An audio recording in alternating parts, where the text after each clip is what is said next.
Assalamualaikum teman-teman, bagaimana kabar hari ini? Semoga kalian semua dalam keadaan sehat dan selalu diberi keberkahan serta perlindungan oleh Allah Subhanahu wa Ta'ala.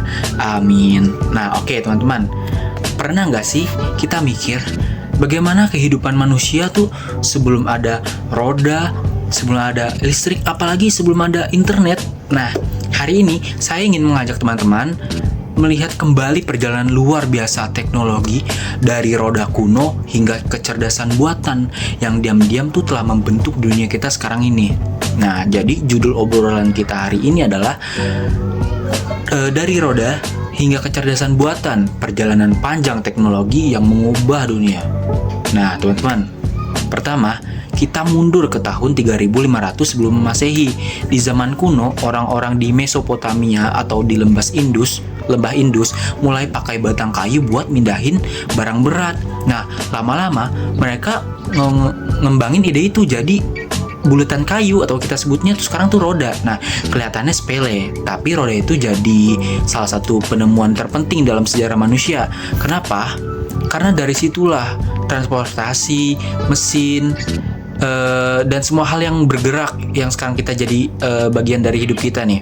Nah, sekarang kita ke abad 15. Muncul mesin cetak buatan Gutenberg. Nah, buku yang tadinya mahal dan langka, jadi kita bisa cetak deh sebanyak-banyaknya, kapan aja. Nah, terus berlanjut ke abad ke-18. Mesin uap memicu revolusi industri. Dari situ munculnya listrik, telepon, radio, dan akhirnya komputer dan internet. Nah, teman-teman, kalau dulu roda dianggap teknologi hebat, bagaimana sekarang kita di kehidupan yang lebih kompleks sekarang ini kan? Kita lihat sekarang nih. HP di tangan kita bisa jadi kamera, bisa jadi buku, bahkan asisten pribadi, ya kan? Lalu ada virtual reality atau VR, membuat kita bisa hadir di tempat lain tanpa bergerak sejengkal pun. Nah, lalu menurut laporan WHO atau World Health Organization tahun 2021, lebih dari 40 negara tuh sudah mulai menggunakan AI dalam pelayanan kesehatan. Nah, jadi teknologi itu gak cuma membantu tapi juga menemani, bahkan menggantikan sebagian aktivitas manusia. Nah, teman-teman, tapi perjalanan ini bukan tanpa arah. Secara umumnya ada fase-fasenya teknologi berkembang. Nah, yang pertama, revolusi industri 1.0 dengan mesin uap. Lalu 2.0 dengan listrik dan produksi massal. Seterusnya 3.0 dengan komputerisasi. Dan sekarang ini 4.0 dengan integrasi digital dan otomatisasi. Kini ada istilah society 5.0. Nah, 5.0 itu adalah visi masa depan di mana teknologi itu bukan hanya untuk efisiensi, tapi untuk memanusiakan kehidupan dan meningkatkan kualitas hidup, bukan sekedar alat industri. Nah, tapi teman-teman, kemajuan teknologi itu memunculkan banyak pertanyaan juga. Apakah pekerjaan manusia akan digantikan oleh mesin, oleh AI, oleh robot, ya kan? Apakah data pribadi kita aman di dunia digital ini?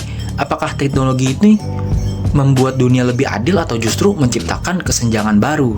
Nah, menurut Nadiem Makarim, Menteri Pendidikan Rakyat Republik Indonesia kita ini, teknologi cuman alat, nilai-nilai manusia lah yang harus jadi arah. Nah, jadi teman-teman, kalau kita tidak bijak dalam menggunakan teknologi, kita bisa kehilangan jati diri kita karena terlalu bergantung sama teknologi. Teknologi memang pintar, tapi nilai-nilai manusia lah yang harus tetap jadi kompas utama. Nah, karena itu teman-teman, saya ingin mengajak kita semua, kalian semua, untuk tidak sekedar jadi, bukan hanya untuk jadi pengguna, tapi kita bisa jadi pencipta, pengaruh atau influencer, menginfluence orang gitu dengan teknologi. Nah, mulai dari langkah kecil aja, kayak seperti ikuti perkembangan teknologi, tapi bukan cuma buat gaya, tetapi buat solusi. Setelah itu, gunakan media sosial untuk menyebarkan edukasi, bukan disinformasi. Dan juga jangan takut untuk belajar hal baru seperti coding, desain, atau data analis. Kita nggak harus jadi Elon Musk untuk berdampak. Cukup jadi versi terbaik kita dibanding yang kita tekuni gitu. Tapi dengan pemahaman teknologi yang bijak.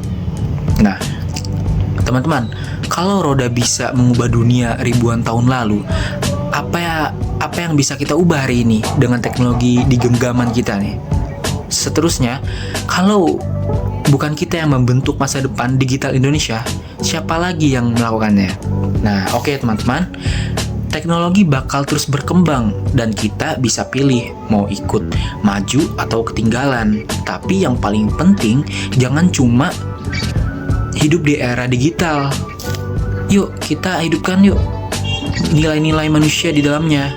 Nah, makasih udah nonton sampai akhir. Semoga apa yang saya sampaikan bisa jadi semangat baru buat kita semua. Ingat teman-teman ya, masa depan bukan untuk ditunggu, tapi untuk dirancang. Terima kasih, sampai jumpa.